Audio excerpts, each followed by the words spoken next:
This, believe it or not, is the hottest holiday item in Britain this season. It's the Christmas pudding trendy London chef Heston Blumenthal concocted for a supermarket chain, with a candied orange inside. All the essential oils from the orange permeate the nuts and fruit. Pick up Heston's ready-made Christmas pudding in your local Waitrose. Except that you can't. All 25,000 of the puddings sold out almost instantly. On eBay, they're going for more than £1,000, close to $1,700 each.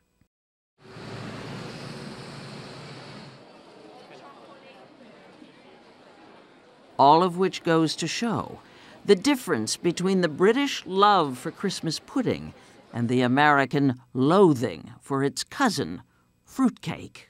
2, 3, let's go! That isn't to say that the British don't have fun with their puddings. A week ago Saturday, we attended the 30th annual running of the Great Pudding Race in London to raise money for cancer research. The oldest contestant was 81. Her Majesty the Queen presents the trophy. A dead ringer for the Queen awarded the winners their trophy, Pudding Man, in plexiglass. And now, the pudding. If you associate Christmas pudding with the 19th century Charles Dickens classic, A Christmas Carol, that may be because what is generally thought of as an English Christmas really didn't exist until Victorian times. Then, the rituals associated with making the Christmas pudding were loaded with symbolism. And if you know what today is, it's a special day. It's Stir Up Sunday, which is always the last Sunday before Advent. And on that day, that involves making the Christmas pudding.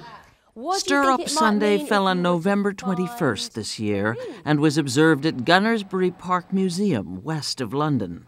Do you know the three kings? They travelled from the Orient, and that's why it is that we always stir the pudding from east to west. The name has nothing to do with stirring. It's from the day's biblical reading in the Anglican Book of Common Prayer. Stir up, we beseech thee, O Lord, the wills of thy faithful people. What we'll do is put it into a cloth bag, and then we will boil it up for about 6 hours. Today, the faithful mainly leave the stirring up and the steaming to professionals. Coles Traditional Foods makes puddings for London's fancy department store Harrods. Christopher Cole started the company with his father in 1979. And you turn out how many a year? 1 million puddings, over 1 million puddings a year. Wow. 30 million are made in the UK every year. The total population is just over 60 million. An estimated 90% will eat Christmas pudding over the holidays. What's in pudding? In medieval times, it contained meat and was more like a soupy porridge. More recently, buckets of fruit. But no figs, as in figgy pudding. One of the earliest forms of Christmas puddings that were ever made was made with figs in this country. Now, do all Christmas puddings have figs? Nope. Nope, they don't. Most Christmas puddings don't have figs in at all.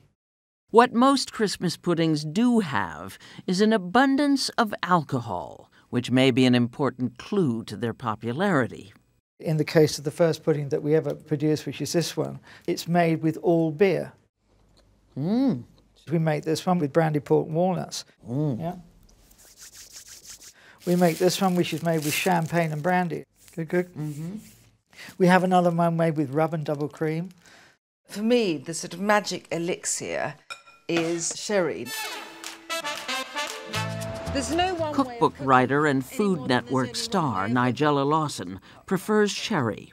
And I want the dried fruit to drink up all the juice.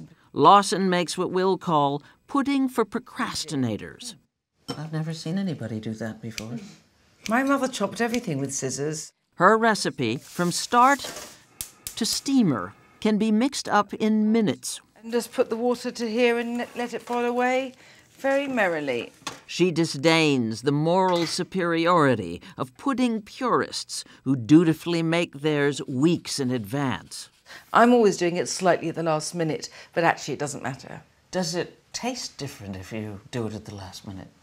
I think as long as you steam a Christmas pudding for long enough, and it's always depressing to read a recipe that says first steaming, 5 hours, but actually you're not doing anything. Ready?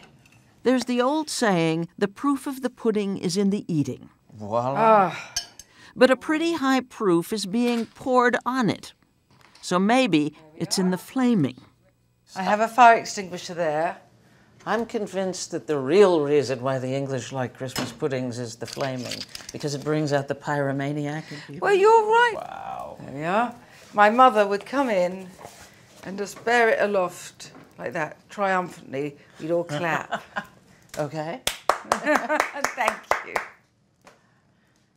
Beautiful.